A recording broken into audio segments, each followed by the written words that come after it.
Having, I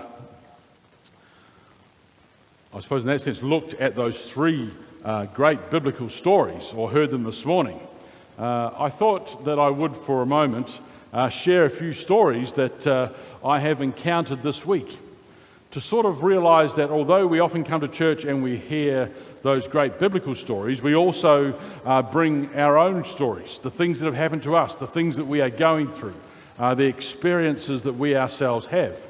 We do not leave them outside the church when we come to worship. They are part of who we are, and the story of the Bible, if you like, interacts with our own experiences and stories as well. These stories that I want to share with you this morning are not all mine, although I have interacted with the people who told them. And yet, to some degree, they are still our stories. Certainly they reflect the world we live in, the people we are, and the people that we should be. And these stories, in lots of ways, seem to carry the worst of human behaviour, the most unpredictable of events, and the uncertainty of the future. So in other words, there is some similarity between the stories that we've already heard, especially the story of Joseph, and the stories that we bring, or that you're about to hear. Stories of human behaviour not at its best, the unpredictability of events that surround us and impact our lives, and the uncertainty of the future. The first story is one that a Kenyan woman who I know here in Adelaide was talking about at a meeting I was at during the week. And it takes great courage for someone like her to speak up about these things. It revolved a little bit around that whole issue that we've seen over the last couple of months in particular of Black Lives Matter. And she was asked the question about, explain this to us. Tell us what it's like to be a Kenyan woman, a black woman, living in Adelaide. And so she said, it was interesting to hear her speak, and she gave an example that had come from a number of years ago, but nonetheless, even though this was a sort of a historical story, it's her constant experience in many ways. And she did say that she has come to terms with lots of it and deals with it well on most occasions. But she told this story, which probably happened about a decade ago, that she and her two boys were shopping in Big W somewhere in the north of the city, and while they were at the checkout, two men walked past her and racially abused her. Now, you don't have to be a rocket scientist to guess what words they probably used. But the really interesting thing was that she found herself doing something that was quite unlike her. And so she left her two boys at the checkout and said to the checkout person, "Do you mind just keeping an eye on them?" And she went after the two men. Now, she didn't go after them to sort of, deal to them, but she went after them and challenged them. And that takes enormous courage to do that. I mean, none of us are very good at going up to people and challenging them about anything. And so here was this black woman, this Kenyan woman, going up to these two guys that had abused her and trying to sort of say to them, "Do you know what you're saying? Or why do you say that? Or do you know what that means?"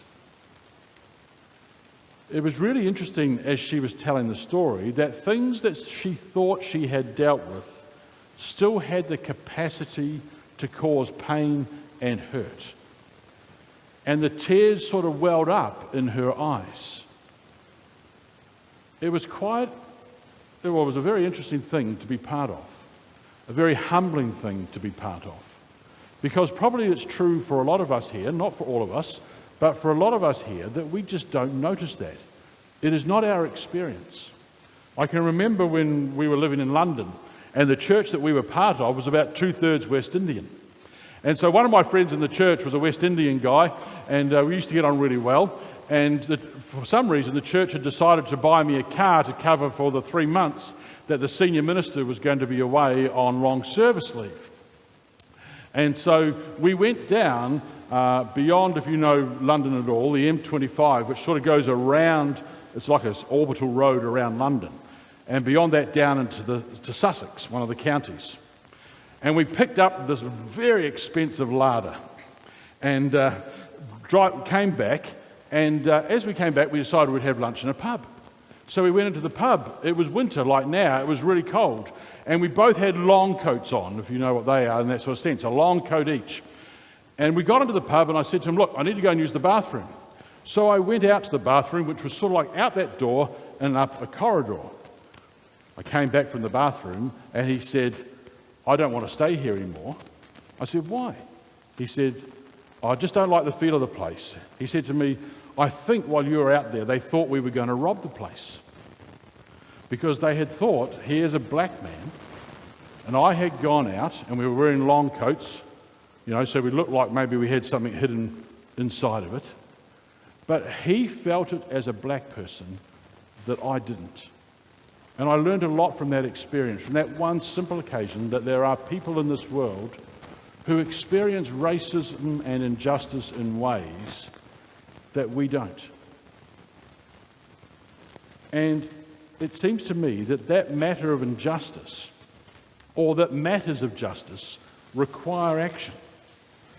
That we have to stand up for issues of justice, to speak out, but not to only just speak out, to have empathy rather than just sympathy, and to be people who will act in just ways. And all of us know that as soon as we start to act in just ways, things come at a price. These things do not come easily. I was left in awe of this incredible woman who has to spend her life here in Adelaide, and she enjoys living in Adelaide. She is glad to be in Australia, but she is not glad to hear on occasions, much more often than we might, to be told to go back home because you are and I can't use that language in church. And so that's the first story. I put it out there because that's part of the world that we live in. And it's not a pretty part. And there may be people in our midst here today who could easily stand up and speak of those experiences as well that they have had in this city which we cherish and love and think is such a fine place to live. And on the whole, it is. But sadly, that is not everyone's experience. That's one story. The second story was that during the week I went to the Baptist Ministers' Conference. Now, truth be told, there are some things I like about going to the Ministers' Conference, and there are other things that leave me cold. But I want to mention two things that I've been thinking a little bit about since the conference. The first one was around that passage that Paul writes in 2 Corinthians chapter 4, and a piece of paper that we were given during one of our worship sessions, which was just simply entitled 6 Words. Now, the 6 words was sort of based around a bet that the author Ernest Hemingway once took, that he could write a complete story in just 6 words. And so he wrote, for sale, baby shoes, never used. And he won the bet. Complete story, beginning to end.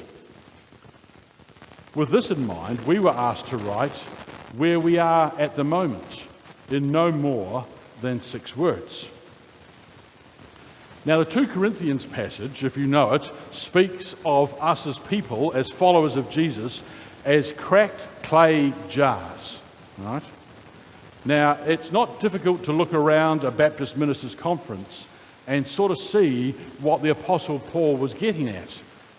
I can look around that group and think, yes, well, there's a lot of cracked jars here. The 6-word exercise, if you like, isn't sort of my favourite thing to do. But I wrote down 6 words. And what I found was that the words I wrote sort of grew on me as the day unfolded, or as the 2 days unfolded. And at the end of the conference, I went and saw my spiritual director, because the conference was in McLaren Vale and he lives in Aldinga. So I thought I could kill 2 birds with 1 stone. And I showed him the words. And he said it showed great self-awareness. Now, I don't say that to compliment myself, but to simply say that I am not always what I would like to be. And if I'm honest, it's easier to look at my colleagues rather than myself. But the reality is that I am more of a broken clay jar than they are. And so I suppose what I noticed again in myself was how easy it is to judge others. It's much more difficult to own our own stuff, to see us as we truly are. And maybe in those two simple things that happened there, I'm reminded again that I'm not as good as I would like to think I am. And that somehow I'm as much, if not more, a broken clay jar than those that sometimes I look at and think to myself, don't know. That's the second story. A story where suddenly we're confronted with who we are, with having to own our own stuff. You know, how many times do we sort of project onto others things that are ours? So we have a go at Wendy. I'm sorry to pick on you all the time, Wendy, but you're right in front of me there. You're so easy to see. You know, so I'll pick on Wendy, but actually the issues are mine. We all do it. That's the second story. The third story comes from a friend who I met during the week, and he was talking about the greatest lesson he has ever learned. It was about a story about an alcoholic that he had befriended, and he was younger then, and he said I was a bit naive and I was keen and exuberant, and so we had him come and stay in our home. Now, to try and sort of get an idea of this guy who was called Keith, at one point my friend, once he had come to stay, before he came to stay, had rung, and I think this is right, at least 36 places for rehab. So he had rung 36 different rehab places. And he only had to mention the man's first name, and they all knew who he was, and they all said there was nothing they could do for him. So here's this man who basically has no one in the whole world who will take his side. And so my friend took him in. But one day at the end of his tether, because living with someone with alcoholism is not an easy thing to live with, my friend looked this man in the eye at the end of his tether and he said, "Keith, you are," and he was just about to say hopeless. But before he could get the word out, Keith stopped him and said, "If you say that, you are worse off than me." You see, up to that point, my friend believed that wasn't possible. A chronic alcoholic whom 36 different places will no longer take.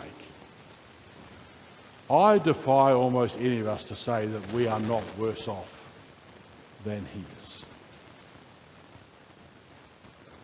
If you say that, you are worse off than me. And to my friend's great credit, from that moment on, he has seen life and faith in a very different way. And I raise these stories because we all have our own stories, our own stuff that we're dealing with, our own views of ourselves and others. And if we're honest, we struggle with these things. The sorts of things that Jacob and his sons were dealing with in today's Genesis story. Our lives, our attitudes, our responses, our circumstances. They can be challenging and confronting. Difficult to see any resolution or reconciliation with ourselves or others. Difficult to see that any good lies ahead for us or for others. And I don't know if you have been listening to the stories that I've just mentioned, but if you have, you might have noticed that God doesn't get much of a mention. In fact, I didn't mention God at all. But that doesn't mean he is absent. So I want to say again that in the midst of all that life throws at each of us, whether that be sort of hostile family relationships, Circumstances like Joseph finds himself in beyond our control. Issues of injustice in our community. Our constant desire to sort of ignore our true selves, cracked jars that we are, or our judging of people because of their circumstances. Whatever we are facing and going through, especially at this difficult and uncertain time that COVID has produced. And maybe if COVID has done one thing, it has brought some of these things to the surface for us. But whatever we are facing and going through, we should recall with great thankfulness and no little amount of hopefulness that even though God may not be obvious, still he is working his plan and purposes. God is always bringing his promises to fruition.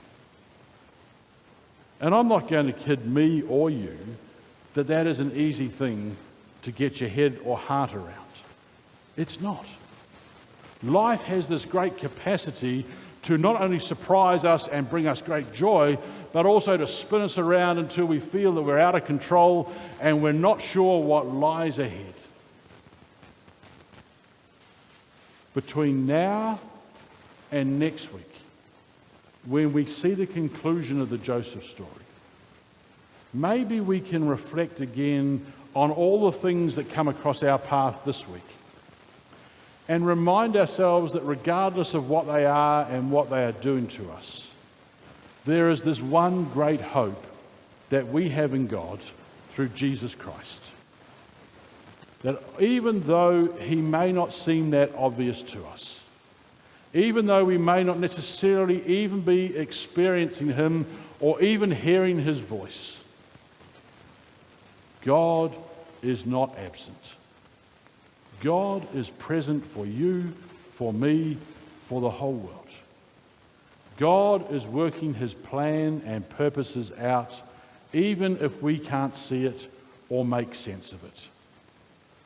God is always bringing his promises to fruition. It is the great hope of the gospel that comes in Jesus Christ, that we are not left to ourselves or to our own devices or to fate,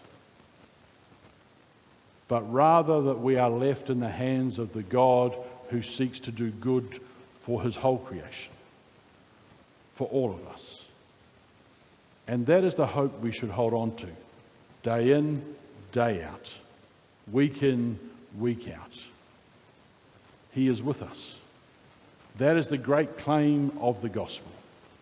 God with us, even when we can't see it. Amen.